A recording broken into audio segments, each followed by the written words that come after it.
So I sat across from a founder not too long ago who had 14 revenue streams, full team, packed calendar, and had not gained any real traction in almost 3 years. This woman was smart, brilliant, actually, and she was doing everything that she was supposed to be doing. And I asked her one question, and that question was this. If somebody wired $25 million into your bank account tomorrow, would you keep building your business exactly the same way that you are building it right now? And she stopped and she kind of sat back in her chair and she really pondered on it. And then tears started coming down her face. And it wasn't because the question was mean. In fact, she was so grateful that I asked it. It was because the answer was so obviously no. And she'd never once stopped to ask herself, like, why? Like, why am I doing it this way? And that silence, that's what I want to talk about today. Because if you've been building a business for a while and something still feels off, not necessarily wrong exactly, just more kind of tangled than it should be, or more complex or more heavy, I want you to stay with me, because what I'm about to say is something that most people in your world are not going to tell you. But I don't get to keep here. I'm that girl. So I've been studying the patterns that lay underneath entrepreneurship for years. And 3 years ago, I did something most people would, like in this space, would never do. I stopped marketing entirely. I kept working with all my existing clients. I kept building on the projects I was building on, but I pulled myself out of the noise completely. I stayed off of all the social medias, no launches, literally not even an email in months and months and months and months. Nothing new. Just a deep dive into the actual structural patterns that determine whether or not a business gets cleaner or more tangled as it grows. So, like as an example, as you grow, is it going to be more and more effortless and more profitable to the owner? Or is it going to be more complex, more burdensome, and cost more? And here's what I found, because I looked at a lot of things. The founders who are struggling, the ones that are working harder every year and seeing less return on that effort, are almost never struggling because they lack talent. It's not that they lack drive, and they definitely don't lack intelligence. They're struggling because of something that was never on the map that they were given. Okay, so let me show you what I mean. So a lot of these people do what a lot of us have done, right? Because there's kind of two ways that you learn how to do business. No one pops out of the womb knowing how to do business. So they either were already in like a family environment where there was a business running and they got mentored internally. Or like most of the rest of us did, we had to go outside and study. So we went to business building programs, mentorship programs, masterminds, coaches, and that sort of thing. And what I've identified is most of the advice in the entrepreneurial world is built around a simple premise. And that is, if you're not getting results, you need to do more, right?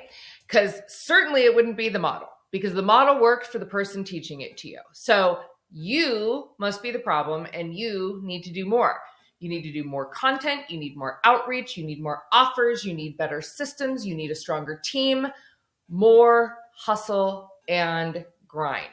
That is what, and I have personally been told that in many rooms. I've heard it said to lots of other people.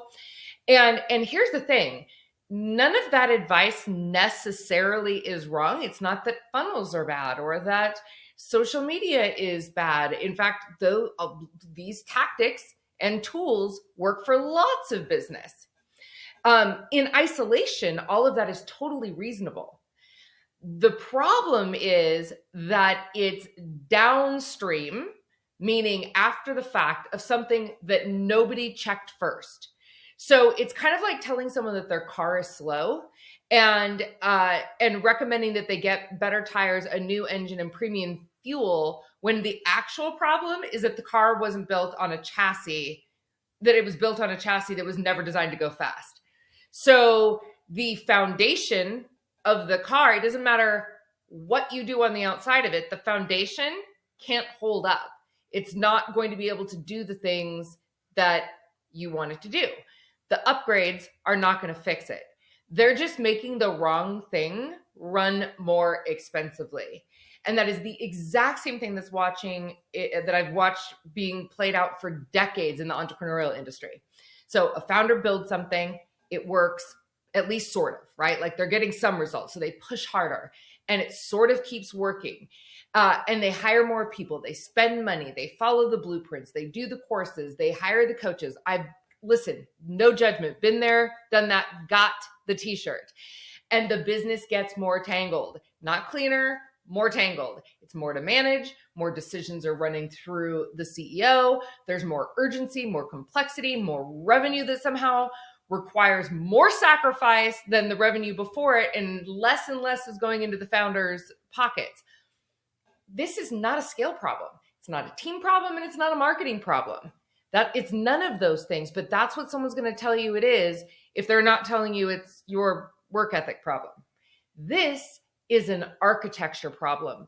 This is the strategic foundation of your business that's not designed in alignment with who you are, how you work, what's going to work specifically for you in the business that you want to create with your specific genius skill sets in the market you want to create with the clients you want to work with. Nobody is looking at that part. And here's the part that makes this such a bummer to hear is the step that was missing, the thing that was never on the map, was never actually supposed to be on the map. Because the people that are giving you the map weren't really, that's not where their training lies. They're not trained to look at that layer. That's a whole different layer of the business.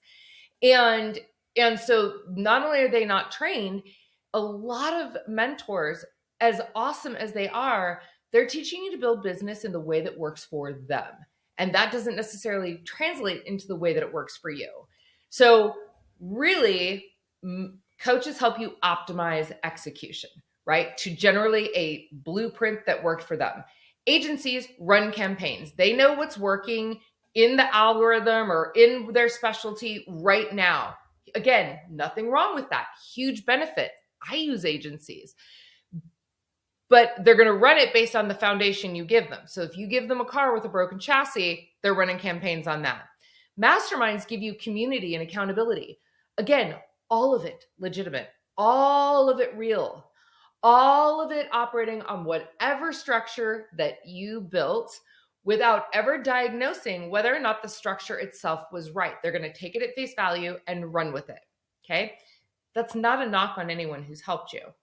That's not what it was designed for. It's a structural gap in an entire industry. And the expertise that actually sits underneath everything else, that level that asks whether the foundation is designed correctly and that it's aligned to the owner and to the business and to the market before anyone puts anything on top of it, that expertise has historically lived in corporate boardrooms and venture capital, right? That's where the world I came from. It's never been consistently available to the entrepreneurial market, which means that most founders are executing well, as good as they can on foundations that were never designed to try to hold what they're trying to build, especially at scale.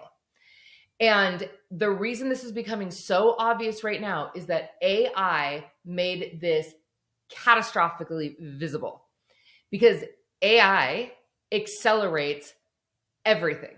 That's what it does.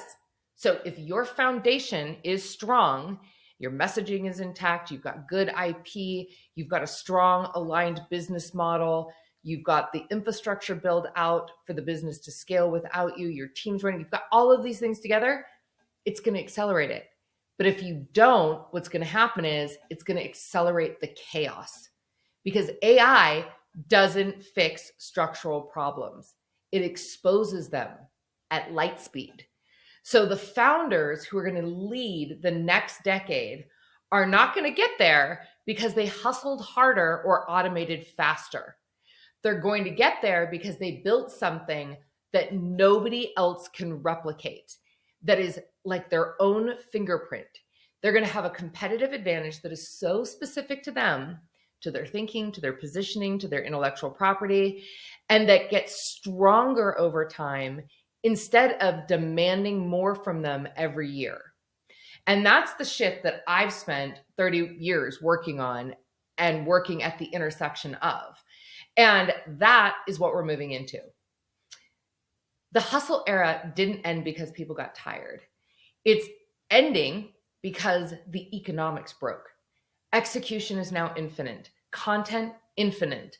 The middle of every single market is getting hollowed out by automation and commoditization faster than most people even realize. I've actually never seen anything like this in 30 years. What is not infinite and will never be is original thinking, real strategic architecture, the kind of competitive advantage that's built specifically around who you are and what only you can see, and the work that you are literally designed to do because it is so in your wheelhouse of your genius. And that's the work. And that's what we build. And that's the paradigm shift that I break down completely in the strategic briefing I'm doing on how to compete in the age of AI. So you can register for that. Just comment Masterclass below and my team will send you the link directly. If you've been building for years and something, again, if it just doesn't feel off or you're like, something's not right here, it's maybe even not bad, just not as optimal as it could be, this conversation will be the thing that finally puts language to what you've been saying. People who have attended say that they've never heard anything like this. It is the thing that turned the light on in a room that they didn't even know was dark. And they've never been able to look at their business the same way again. So I'll send you the link. Again, just drop Masterclass, because what I'm building here is the conversation that the entrepreneurial world has been missing. And we're just getting started.